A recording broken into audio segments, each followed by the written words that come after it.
So we're like 2 to 3 months into the current NBA season, and that's a very small sample size to judge rookies on, especially since there was no summer league and because training camp was basically non-existent.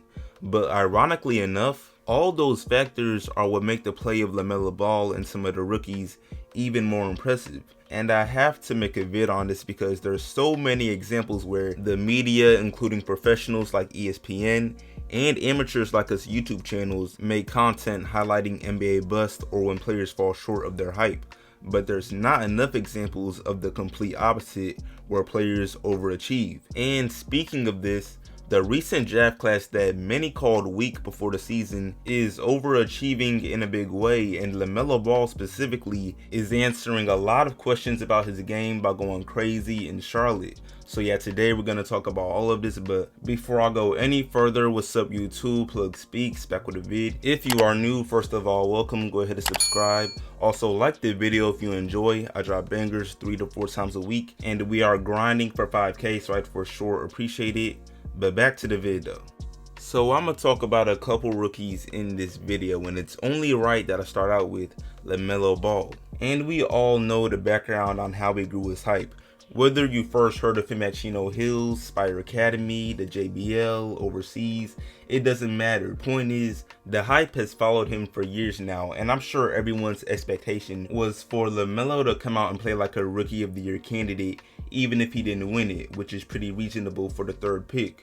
But no, Lamelo is playing head and shoulders above most other rookies, and the Rookie of the Year race is barely a race. And now, don't get me wrong, there's plenty other rookies also going crazy, that's the point of this video.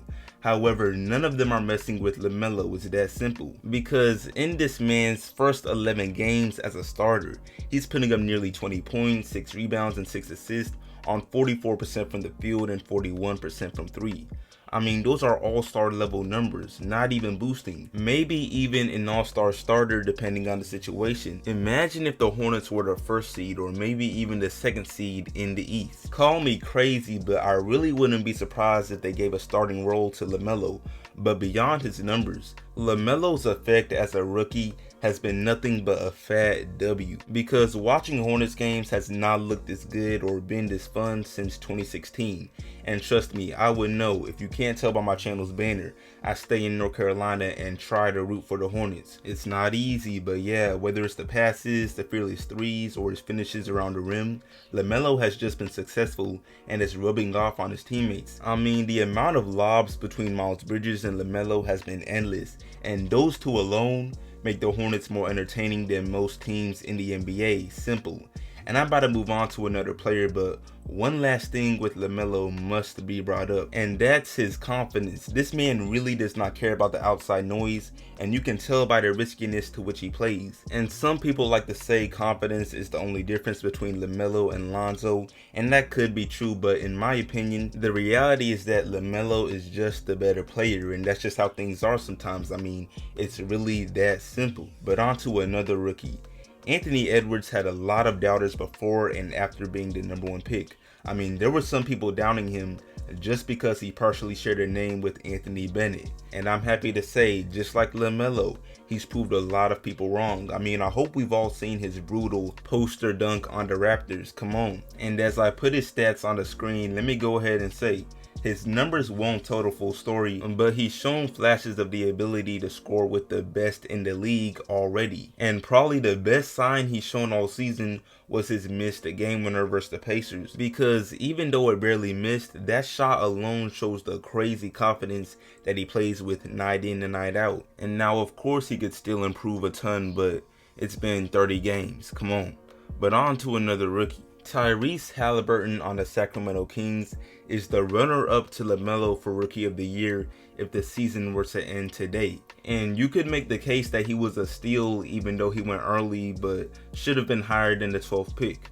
But yeah, with Tyrese, his 2 years in college have shown in his play in the league, because he's made many veteran-like decisions and just doesn't commit the same mistakes as your usual NBA rookie.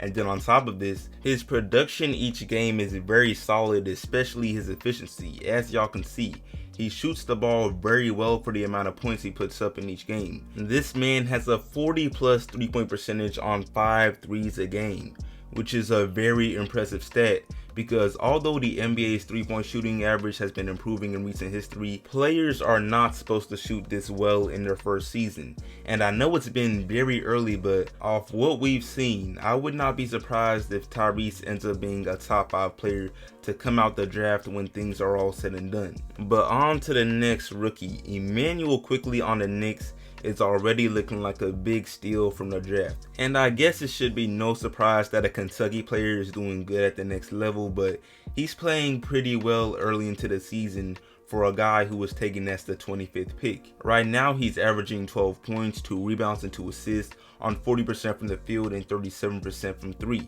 Those are solid numbers. The only immediate weakness is his efficiency from the field. And the interesting thing with Immanuel Quickley is that one of his favorite players, Lou Williams, is pretty much a player he's on pace to become.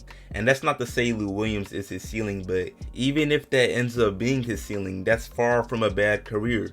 We're talking about a perennial 6th man of the year that can explode for large bunches of points. And he's also had some decent playoff success, so things are looking good for Quickley, and not even just him. His team, the New York Knicks, are about to make the playoffs for the first time since 2013, and Immanuel's play will be a part of why if that really happens. But on to the last rookie I'll cover. James Wiseman is proving himself to be a very smart pick by the Warriors, and even before they drafted him, it made sense in my head for the Warriors to pick him up.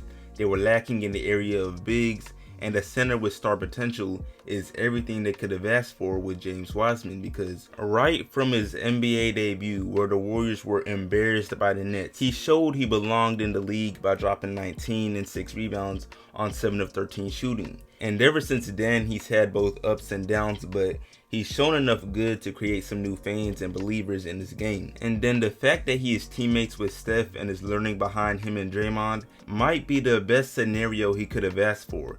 He's playing with 2 of the best basketball minds in the NBA that also have a load of playoff and championship experience. So without even playing in the playoffs, there's a chance James Wiseman knows more about competing at that level than veterans who have yet to make it like Devin Booker, although we should finally hopefully see Booker in the playoffs this year. But yeah, unlike the other guys in this vid, I wouldn't say James Wiseman is exceeding expectations, but he's right where he needs to be, and again, he's showing just enough to create new fans and believers in this game. Anyway, I'm about to wrap this video up. There are some other guys I could praise like Isaac Okoro or even Cole Anthony, but I'll leave that for any chance I do a part 2. But yeah, I appreciate y'all watching. Let me know how you feel about the 2020 NBA draft class and LaMelo's play.